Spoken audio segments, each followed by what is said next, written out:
Hi guys, I'm Dr. Supreet, working in Smile Sculptors Dental Practice, Bangalore, India.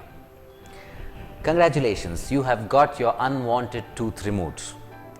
Today we'll understand what you should do after the tooth removal to promote faster healing and to get the area back to normal as quickly as possible. So you see, the first thing what we want to address is the bleeding. As soon as you leave the dental office, make sure you're still biting on the gauze for the next 30 to 45 minutes with gentle pressure. You need to understand it is the pressure which is going to stop the bleeding. After 30 to 45 minutes, you can take away the gauze and throw it away. And if you still note that there is some amount of bleeding, you can take a fresh gauze and bite on it for the next 30 to 45 minutes. Make sure you relax very well, be in a semi-reclined position, making sure your head is above the heart level. Now that's okay if you can't find a gauze. Try to find a tea bag, put it in the area and bite for the next 30 to 45 minutes. The tannins in the tea bag as well as combined with the pressure is going to stop the bleeding. The next thing what we need to address is the swelling. Now, depending on the severity of the tooth removal, it is normal to have some amount of swelling. Now, generally the swelling will increase for the first 3 days, but that's normal.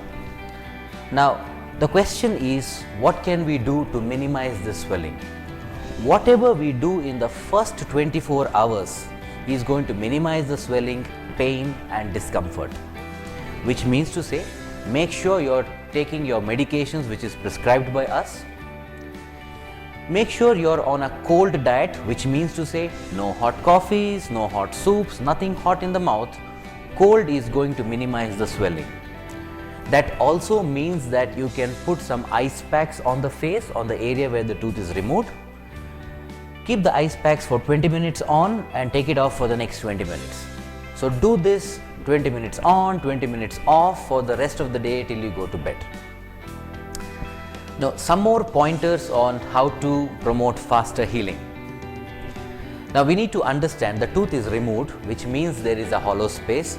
There is a blood clot which is in the area.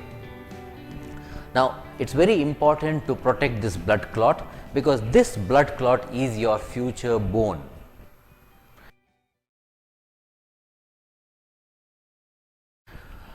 So, whenever you're having your favorite drink, make sure you do not use straws. Do not eat hard foods, crunchy fruits, chewy fruits, because this can disrupt the healing process. Now, if you are a smoker, please refrain from smoking for at least the next 72 hours.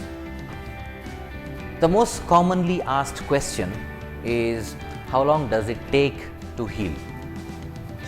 Now, healing is a very slow and a long process, but generally the gums are closed within the first 2 weeks, which means to say you need to maintain the area very clean for the first 2 weeks as the gums are closing down. Now, the other question asked is, can we brush the area? Now, you see, first 24 hours, as we understand that we need to protect the blood clot, so please refrain from brushing in that area. After the 24 hours, take a soft bristle toothbrush and clean the area very gently, make it clean, spick and span. Now, also you can consider using salt water rinses. Flush the area very well, do it at least 5 to 6 times a day for the next 7 days, because this salt water not only flushes out all the debris out of the area, but also will kill the bacteria in the area. So lastly, if the tooth is being taken out with a surgical attempt, there might be some amount of limitation of mouth opening. Don't worry, don't panic. This is a very transient phase which goes away within a span of 7 days. Please follow the mouth opening and closing exercises which has been prescribed to you, and you should be doing fine. Furthermore, if there is any questions regarding tooth removal, We are always here to help you out. Thank you.